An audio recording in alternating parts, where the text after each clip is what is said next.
এটা হচ্ছে প্রবাসী ফ্যামিলি। গত সপ্তাহে এই প্রবাসী পরিবারের যে প্রধান ছিল সৌদি আরবে কাজে তা অবস্থায় টাটা করে মারা গেছে, একবারে স্পট ডেড হয়ে গেছে আর কি। আমরা সবাই তার লাগে দোয়া করি। আর এই যে ফ্যামিলিটা, এই যে দেখুন ঘর খুবই মানে কি কয়াম ঈদ যে কাটাইবো তার আর এরকম পরিস্থিতি নাই। আপনারা যারা এই ভিডিওটা দেখতেছেন সবাই একটা শেয়ার দিবেন, নইলে দুটা টিয়া বাড়ায় দিবেন। এই বিকাশ নাম্বার দেওয়া আছে, ওইলে একটা শেয়ার দিবেন, নাইলে দুটা টিয়া পাঠাইবেন।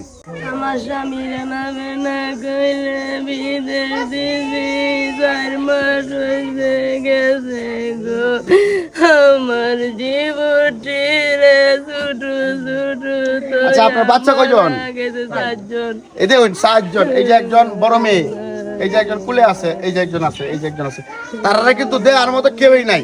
এই যে ঈদ আইছে, প্রত্যেকটা প্রবাসী পরিবার ঈদে টিয়া পাড়াইলে কিন্তু তারা ঈদ করে। আজকে যদি উনার স্বামী বেঁচে থাকতো তাহলে আমরা মনে হয় যে এই জায়গায় আমার লাগতো না, আর উনার স্বামী উনারা টিয়া পাঠাইতো, তো পাঠাইলে সুন্দর মতো ঈদ করতে পারতো। তো সকল প্রবাসীরা কইবাম যে আপনারা যদি চান যে বাড়ির 2টা কম পাঠায় যদি এই ফ্যামিলিরা সহযোগিতা করুন, মনে এই ফ্যামিলিটা উঠতে যাব। একমাত্র আমার ভিডিও দেওয়ার পরে সবচেয়ে বেশি করে প্রবাসীরা, সবচেয়ে বেশি। তো প্রবাসীদের কাছে ঈদ বোনাস হিসাবে, ঈদের আবদার হিসাবে আপনাদের কাছে এটা আবদার করলাম যে এই ফ্যামিলিটার পাশে সবাই দাঁড়ান। আমি বিকাশ নাম্বার দিয়ে দিছি, আর যদি আমার মাধ্যমে কেউ দেওয়া দিতে চান আমার এটা পাঠা দিবেন, সরাসরি ভিডিওর মাধ্যমে দেখাম।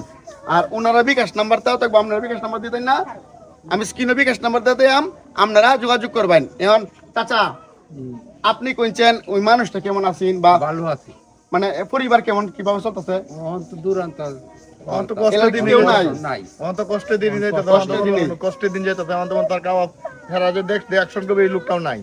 এখন বর্তমানে মনে হয় যে কিছু সহযোগিতা হেফা চল্লি ফিরে যাইতে পারে। আপনার চালাইতো টিয়া পয়সা পাঠায় আপনারা চালাইতো, জি এমন কি দেওয়ার মতো আর কেউ নাই? আমাদের মতন আর কেউ নাই। এই ফ্যামিলি মাঝে দান করলে ভালো হইব। কাজ কাম করি আমার করতে চলছিল। ঘরও কিন্তু কতম পরানি চলতেছে, এটা হলো ঘর। ঘরের পরিস্থিতি তো বুঝছো নেই, ঘরের পরিস্থিতি নাই।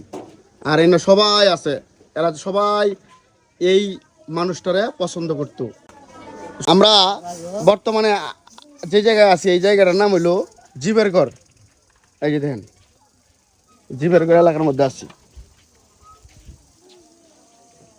ওই জায়গায় হলো বাড়ি। ঋণ